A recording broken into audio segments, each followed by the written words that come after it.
British advanced pain clinic, నొప్పి మాయం, surgery దూరం. For appointments 91555563. నమస్కారం, వెల్కమ్ టు ఐ డ్రీమ్. ధర్మ మార్గం విత్ విజిత కార్యక్రమానికి స్వాగతం.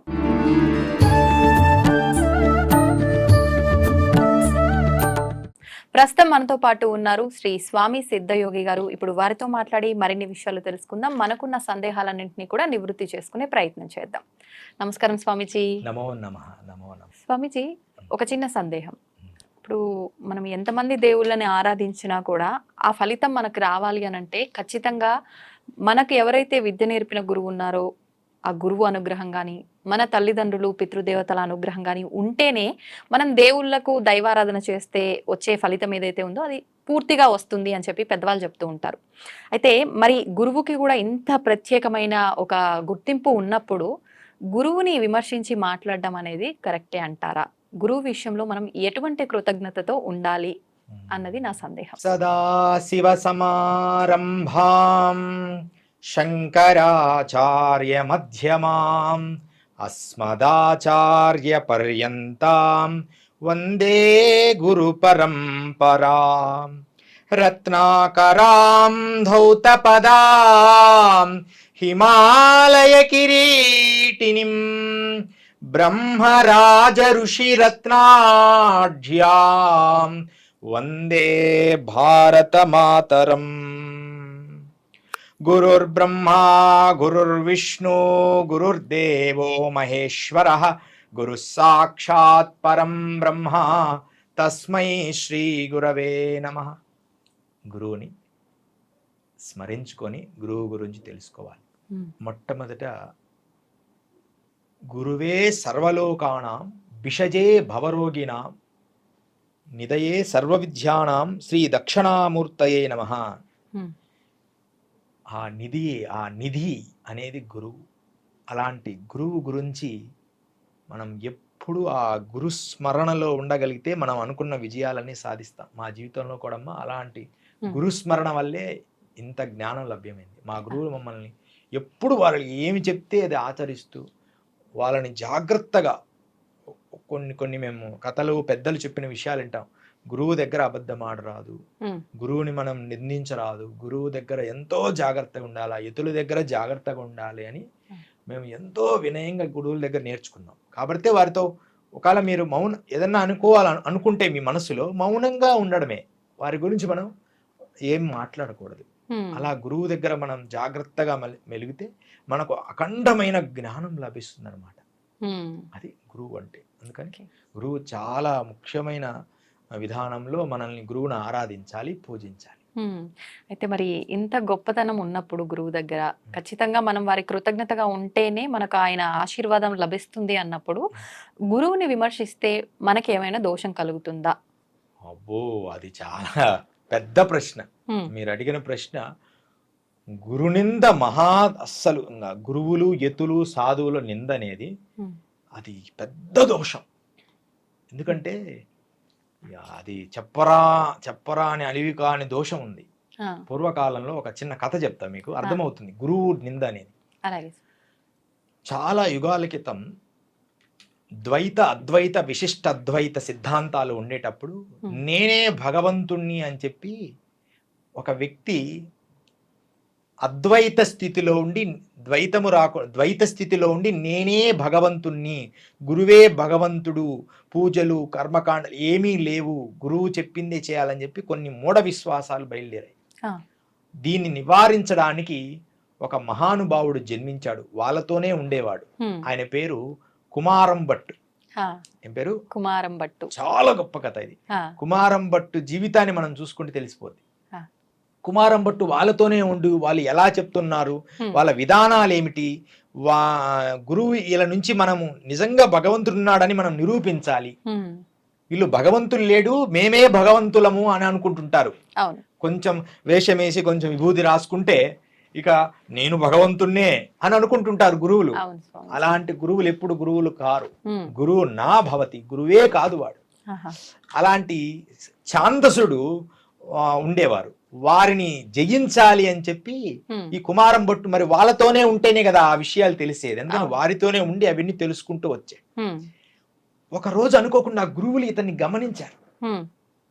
గమనించి వీడు మనల్ని ఇబ్బంది పెడతాడు, రాజుల దగ్గర కూడా చెబుతాడు, వీడు మన రహస్యాలని తెలుసుకుంటాడు, వీడిని చంపేద్దాం అనుకుంటాడు. అతన్ని పట్టుకొని నిద్రపోతున్న వ్యక్తిని కొండ శిఖరం మీద నుంచి తలకిందులుగా విసిరేస్తారు. కుమారం భట్టుని తలకిందులుగా అలా విసిరేస్తుంటే కుమారం భట్టు కిందికి వస్తూ భగవంతుడే నిజమైతే నేను బ్రతుకుతా అన్నాడు. అమ్మో ఎంత పని చేశాడు అంటే ఆయనకు ఆ శక్తి ఉంది, భగవంతుడు నిజము అని తెలుసు. ఆ పైనుంచి కిందికి వచ్చేటప్పుడు అరే మధ్యలో అన్నాడు భగవంతుడే నిజమైతే అన్నాడు.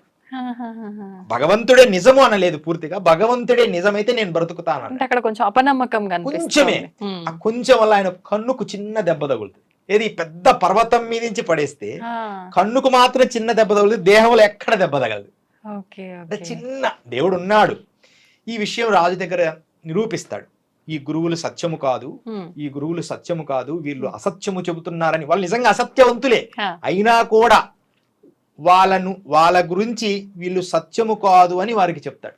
ఎమ్మడే ఆయనకి దోషం వస్తుంది. కర్మ అంటే అసత్యవంతులని కూడా మనము వాళ్ళు అసత్యవంతులు అని గురువు స్థానంలో అనకూడదు. నీకు ఇష్టం లేకపోతే మౌనంగా పక్కకి తప్పుకోవాలి, లేకపోతే మౌనం వహించాలి. ఎతులని మనం విమర్శించరాదు, అది చాలా జాగ్రత్తగా ఉండాలి. అప్పుడు ఏమైందంటే ఆయన చివరి దశలో ఆయన శంకరాచార్యుల వారు ఆయన దగ్గరికి వెళ్తాడు.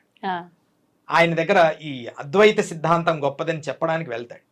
వెళ్తే శల్యం అంటే అప్పటికే ఆయన ఊక పొట్టుతో ఈ కుమారం భట్టు ఏం చేస్తాడంటే తను చేశాడు కదా, దానివల్ల గురువులందరినీ రాజు సంహరించాడు.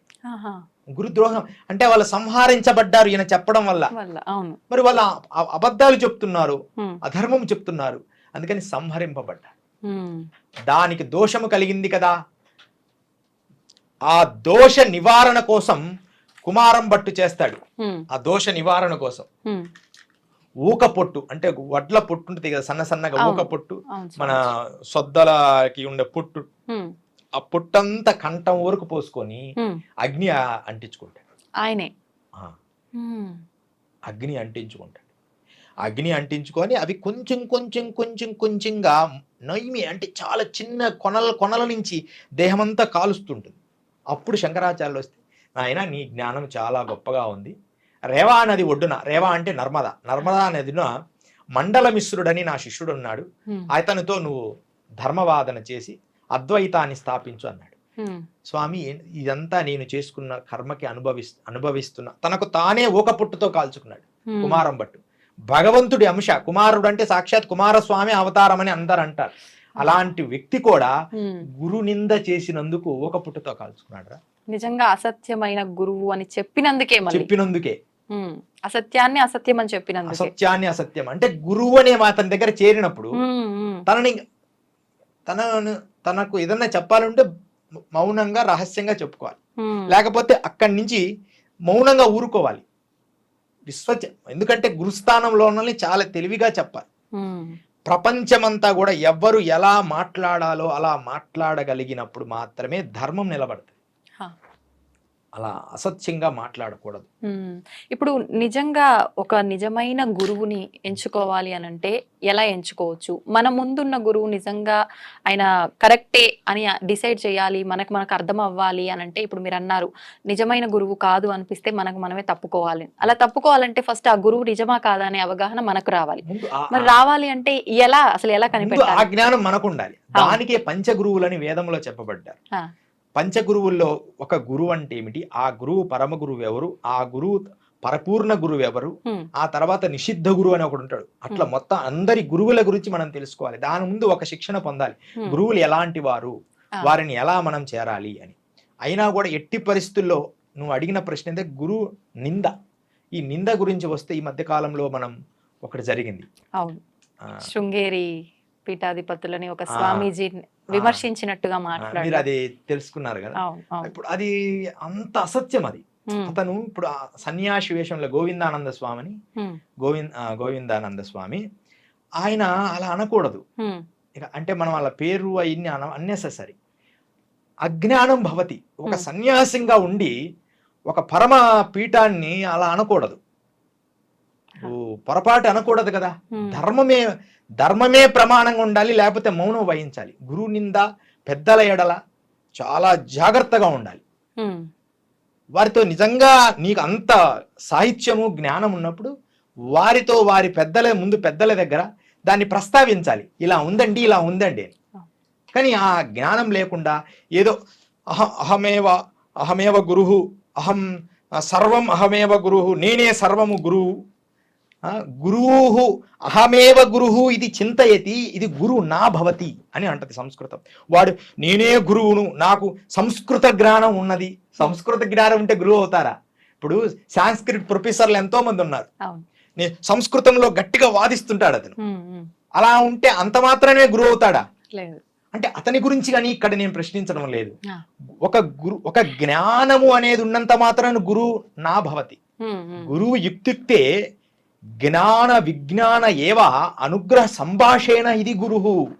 జ్ఞానము విజ్ఞానము కలిసి ఉండి అనుగ్రహ భాషణం చేస్తారు వారు, అంతే. అందరికి తెలిసిన విషయాలే నాయన. తెల్లవారుజామున లేచి స్నానం ఆచరించి హాయిగా జపం చేసుకోండి. వారిచ్చిన అనుగ్రహ సంభాషణ మనం తీసుకోవాలి. ఈ స్వామివారు పాపం మరి ఆయన స్వామి కావని పాపం మధ్య అంటూ ఉన్నారు. బంగారాయ శర్మ గారు అయితే ఆయనే చెప్పేశాడు. బంగారాయ శర్మ గారు మొత్తం ఆయన కడిగేసాడు. ఆయన అంటే మాకు చాలా ఇష్టం. ఆయన అంటే వాళ్ళ పెద్దల ఒక సభ పెట్టి మా గురుతుల్యులందరూ కూడా దాంట్లో పాల్గొన్నారు. ఇంకా అంత పెద్దవాళ్ళే ఆయన గురించి అలా చెప్పారు. ఎందుకంటే ఇప్పుడు శృంగేరి అన్నా అంటే ఆ టాపిక్ నాకు గుర్తొచ్చి చెప్తున్నా ఈ విషయాలని. ఇది కాదు మన విషయము, కానీ ఎట్టి పరిస్థితుల్లో పెద్దల్ని విమర్శించకూడదు. వారు అసలు శృంగేరి పీఠం అనేది ఎంత గొప్పదో. ఇప్పుడు మనము ఇది ఉంది కదా, మన శంకరాచార్యుల వారు చిన్నతనంలో బంగారు ఉసిరెక్కాయలు బంగారు ఉసిరెక్కాయలు సృష్టించాడు. ఆయన అమ్మవారి శ్లోకం పాడతారు, కనకధార అంటే కనకం గురించి చెప్తారు, బంగారం గురించి. అది ఆమందామంద సందోహం బంధురం సింధురా అంగం హరే పులకభూషణమాస్త్రయంత్రి మృంగాంగణేవ ముఖులా ఫలంతమా అంగీకృతాకిల విభూతి రపంగళీల మాంగళ్యదాస్తు మంగళ దేవత అని ఒక కనకధార అని ఉంటుంది. దాన్ని ఆయన స్మరించినప్పుడు అమ్మవారు బంగారు ఉసిరిగాలి సృష్టిస్తుంది. మరి ఆ స్థలము కాలాంతరాల్లో మర్చిపోయారు. అప్పుడు శృంగేరి పీఠాధిపతులే వారి దివ్య దృష్టితో చూసి వాళ్ళు సచ్చిదానంద నరసింహ తీర్థులు, వారు సచ్చిదానంద నరసింహ తీర్థులు, తర్వాత స్వామి దివ్య దృష్టితో సచ్చిదానంద నరసింహ తీర్థులు వారు దివ్య దృష్టితో చూసి వారు ఆ కనకదార స్థలాన్ని దివ్య దృష్టితో తెలుసుకొని ఎంచుకున్నారు. అసలు శృంగేరి భారతీయ స్వామి వారు అంటే అపారమైన ప్రేమ. వారంటే మాకు చిన్నతనంలో వారి దగ్గరికి వెళ్ళాం. స్వామివారు అనుకోకుండా ఒక ముత్యాల మాల పక్కన ఉంది, నాకు వేశారు. భక్తులు ఇస్తారు ఆయన స్వామివారి దండ. ఒకరోజు ఆయన పండిస్తూ ఆయన దగ్గర మనం ప్రేమను అందించాలి. గురువు పెద్దవాళ్ళు అంటే నేను ఆయన స్వామివారి దగ్గరికి వెళ్ళి, స్వామి ఈశ్వరుని ఆరాధనతో నేను జీవించే జీవితాన్ని ప్రసాదించు స్వామి అని అడిగాను. అరే ఎంత అద్భుతం అదేమని చెప్పి అక్షంతులు తీసుకొని అలా నెత్తిన ఇలా అన్నారు. ఎంత ప్రేమో గురువుల దగ్గర. అది మనం తెలుసుకోవాలి. కానీ విమర్శ అనేది జ్ఞానమేనా? కాదు. ఇంకోటి, అపార జ్ఞానవంతుడు విమర్శించడు, వాడు గంభీరంగా ఉంటాడు. ఏనుగు ఎలా ఉంటుంది? గంభీరంగా ఉంటుంది. కుక్కలు అంటాయి, ఈ మధ్య మనం చూస్తున్నాం, కుక్కలు అంటాయి, పిల్లులు అంటాయి, చీమలు అంటాయి. అదేంది అలా టీవీగా నడుస్తుంది? మన స్థలంలోకి అది ఎందుకు వచ్చింది? ఎన్ని ఈర్ష్య, ద్వేష, అసూయల నుంచి ఉన్నది. ఇంకోటి, సన్యాసులకి ప్రత్యేక కర్మలు కూడా ఉన్నాయి. వాళ్ళకి అసలు ఎంత విషయాలంటే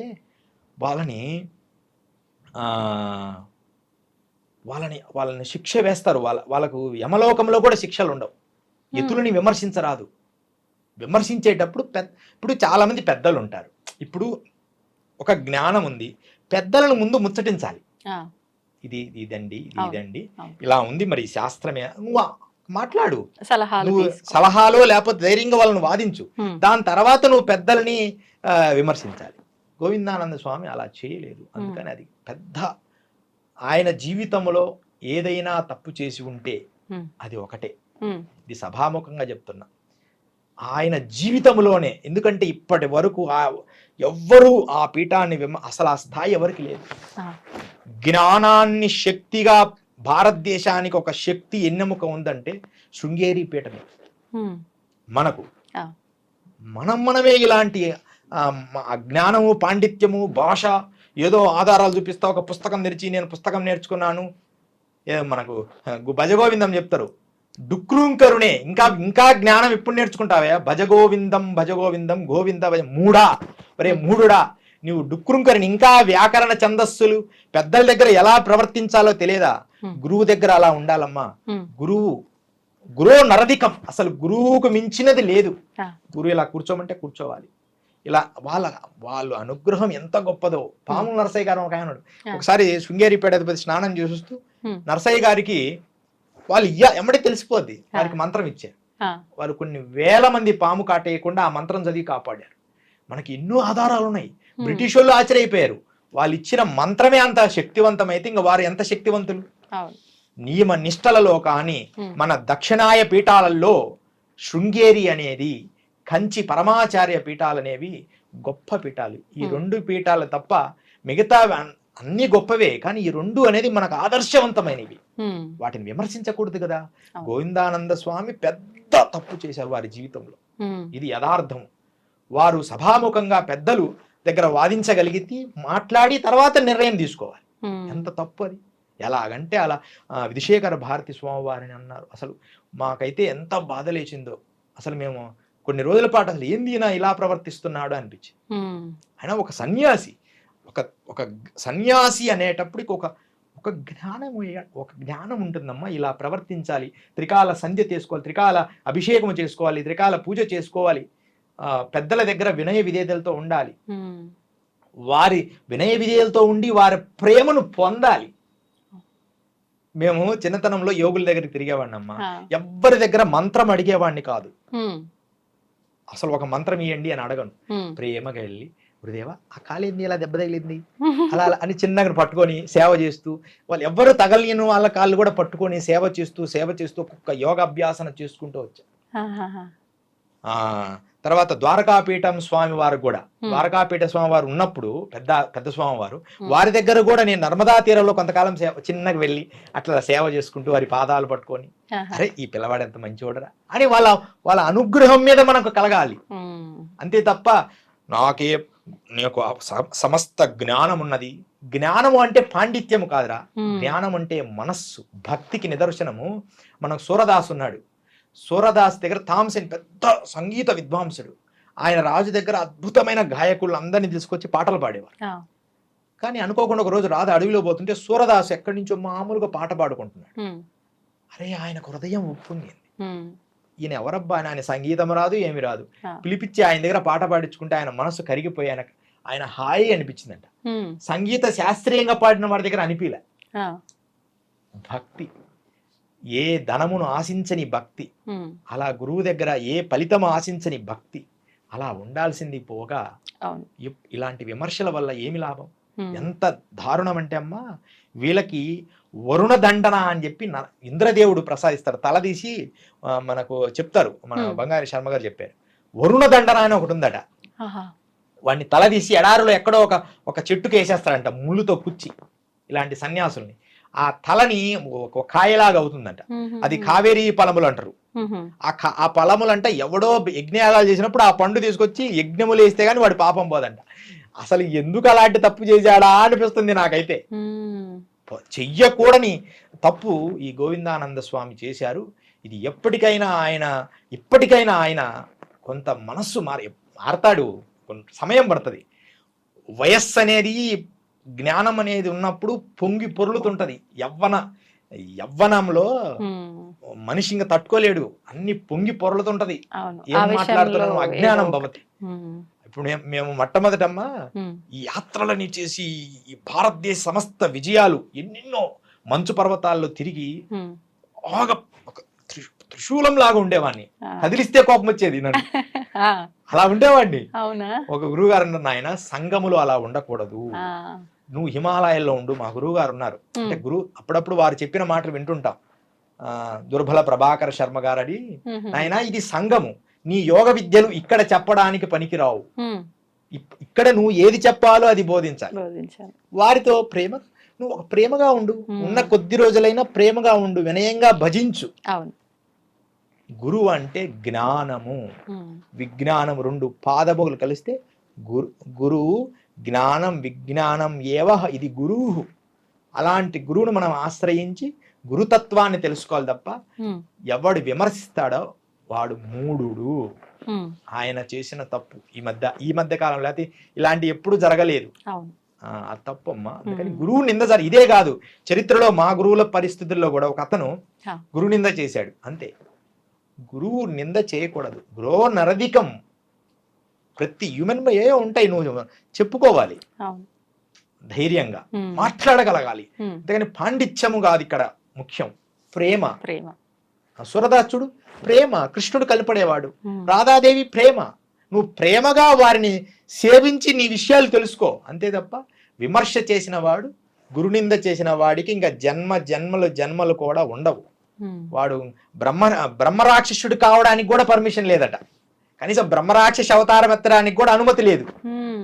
వాడికి ఎక్కడో దిశపై ఎడారిలో నీళ్లు దొరకని ప్లేసులో, నీళ్లే దొరకని ప్లేసులో వేస్తారట. అంటే మనం కొన్ని పురాణాల్లో వింటూ ఉంటాం, చాలా మందికి చాలా సందర్భాల్లో కొంతమంది యోగులు చెట్టు కింద కూర్చొని అడవి ప్రాంతంలో వాళ్ళ శిష్యులకు బోధన చేసేటప్పుడు విముక్తి కలిగింది అని చెప్పి అలా ఎన్నో వేల సంవత్సరాలకు వాళ్ళకు అలా విముక్తి కలుగుతుందేమో. అయితే నేను ఒక రహస్యం చెప్పొచ్చమ్మా. మా గురువు ఆధ్వర్యంలో ఒక సంఘటన జరిగిందమ్మా. ఒక ప్రేతానికి, అది ఎన్నో సంవత్సరాలుగా, ఇది హిమాలయాల్లో ఒక రహస్య స్థలంలో జరిగింది. అది మహా మూఢమైన ఒక జ్ఞానము లేని సన్యాసి. వాడు కొన్ని తప్పులు చేశాడు, అంటే ఎవరిని నిందించలేదు కానీ అజ్ఞానమైన తప్పులు చేశాడు సన్యాస వేషంలో ఉండి. వాడి ప్రేతము చైతన్యంలో కలవల. గురువు హోమంలో కూర్చుంటే అది వచ్చింది. ఆశ్చర్యం అది. నేను అది భయపడతారని సభాముఖంగా చెప్ప వచ్చిందని. మేము హిమాలయాల్లో ఉన్నప్పుడు ఒక హోమగుండం వేసుకొని దాని దగ్గర పూజలు చేస్తుంటాం.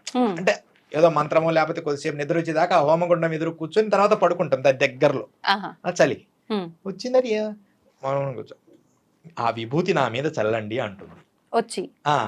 మామూలు మనిషిలాగే మాటలు వినిపిస్తాయి.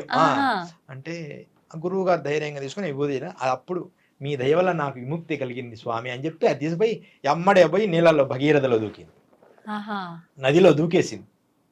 ఇలాంటివన్నీ మరలా ఈ కాంట్రవర్సీ ఇది మామూలు కాదు. సోషల్ మీడియా ఏదో చెప్పుకుంటా. ఇప్పుడు అది యథార్థంగా మేము చూసిన వాళ్ళు ఉంటాం కదా, మాతో ప్రయాణించినప్పుడు ఎన్నో, రేపు కుంభమేళా జరుగుతుంది, మాతో పయనించి ఎన్నో అద్భుతాలు చూడొచ్చు. ఒక్కరోజు మీరు కావాల్సి చూడాలంటే కనపడవు. అంటే ఇప్పుడు మీతో పాటు ట్రావెల్ చేసే సమయంలో మాకు అలాంటివి కనిపించే అవకాశం ఉంటుందా? కనిపిస్తాయని రూల్ లేదు, ఎప్పుడో కనిపిస్తాయి. ఒక 6 నెలలు నాతో ట్రావెల్ చేస్తే ఎప్పుడో ఒకసారి అనుకోకుండా. ఇప్పుడు మీరంటే అన్ని విద్యలు నేర్చుకున్నారు, మీ దగ్గర కొన్ని శక్తులు ఉన్నాయి ఆ మంత్రానికి సంబంధించి, కానీ మేము సామాన్యులం, మాకు అలాంటివి ఏం లేవు కదా. వస్తారు కాబట్టి మేము రూఢీ చేస్తుంటాం. ఒకసారి భద్రాచలంలో ఒక సంఘటన జరిగింది, రూఢీ చేసాము. ఇక ప్రమాణం అందరు చూస్తున్నాగానే ఒక పెద్ద ఋషుల దగ్గర కూడా జరిగినాయి. పాత భవనంలో ఉన్నాం, ఒక ఏదో అన్ని భూత ప్రేతాలు. మేము ఒక రూమ్ లో ఉంటే ప్రతిరోజు గుమ్మడికాయలు పగలగొట్టడం, మేము తెచ్చుకున్నాం పూజకని, పెద్ద పెద్ద శబ్దాలు చేయడం అలా చేసేవి. ఆ ఇల్లు మేము తీసుకున్నందుకు మీరు ఎందుకు తీసుకున్నారు వెళ్ళిపోండి అని. అప్పుడు నేను గట్టిగా అరిచా, మీరందరూ ఆ రూమ్ లో ఉండండి, మేము ఈ రూమ్ లో ఉంటాం, మీరు మా రూమ్ లోకి ఛాయ్ రావద్దు, మీరు మీ రూమ్ లో ఏమన్నా చేసుకోండి, అంతేగాని శబ్దాలు మాత్రం చేయకండి. ఆ రోజు నుంచి శబ్దం లేదు.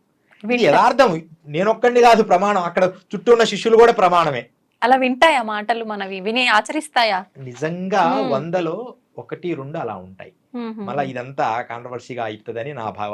ఎందుకంటే ప్రమాణం కంటే అనుకోకుండా జరగాలి కానీ ప్రమాణం చేయలేను కదా. కానీ అది అందరూ ఉన్నారు అక్కడ. ఒక పెద్ద విలేకరు కూడా వచ్చి మాతో పడుకొని చూసాడు, అక్కడ ఉన్న వాళ్ళ లోకల్లో మాతో వచ్చారు. అందుకని ఏది ఏమైనప్పటికీ ఈ విషయం ఎక్కడికో వెళ్తుంది కానీ గురువు, అందుకని గురు నింద అనేది మంచిది కాదు. అది మాత్రం ఇంకా జన్మలు జ్ఞానాన్ని ఇవ్వకుండా అతనికి ఇక పుట్టగతులు ఉండవు, అసలు పుట్టడానికి కూడా అనుమతి ఉండదు. అందుకని గురుద్రోహం మంచిది కాదు తల్లి. ఈ ఒక్కటి మనం గురువుని బ్రహ్మముగా, గురువుని యోగిగా, బ్రహ్మముగా, శివుడిగా. అందుకని గురు బ్రహ్మ నేర్పుతారు మనకు స్కూళ్ళల్లో కూడా. మొట్టమొదట అందరికీ ఈ శ్లోకం వచ్చు, బ్రహ్మ విష్ణు మహేశ్వరుడు, తల్లి తండ్రి గురువు దైవం అన్నారు, గురువు తర్వాతే దైవం. అందుకని పెద్దలు జ్ఞానులు అనుకొని మేము అనుకునే వాళ్ళందరూ కూడా నేను ఒకటే చెప్తున్నా, మీ నిజమైన జ్ఞానులైతే గురువుని మాత్రం ఆయన అనద్దు. మీకు మౌనంగా ఉండండి అంటే పక్కకి వెళ్ళండి అనే ఎవరు ధర్మం చెప్పాలో వాళ్ళు ఎలాగో చెప్తుంటారు. మీకు అవసరం లేదు. మీరు ఏ స్థాయిలో ఉన్నారు, ఇప్పుడు ఏ స్థాయికి వచ్చారు, ఇది తప్పు. గురునింద పెద్ద ద్రోహము, పెద్ద చెడు. అది దాన్ని ఎవ్వరూ దాన్ని మరలించలేరు. అందుకనమ్మా గురువే దైవం. అందుకని ఆ శృంగేరి భారతీదేవి స్వామి, విధిశేఖర భారతి స్వామి వారు, వాళ్ళని మనం ఎప్పుడు భగవంతుడి అపరశంకరులుగా, ఆ పీఠంలో అపరశంకరులు వారు నడిచే భగవంతునిగా మనం ఆరాధించాలి. అమ్మా జయ గురుదత్త. గురువు అంటే అది. ధన్యవాదాలు గురువు. శుభమస్తు.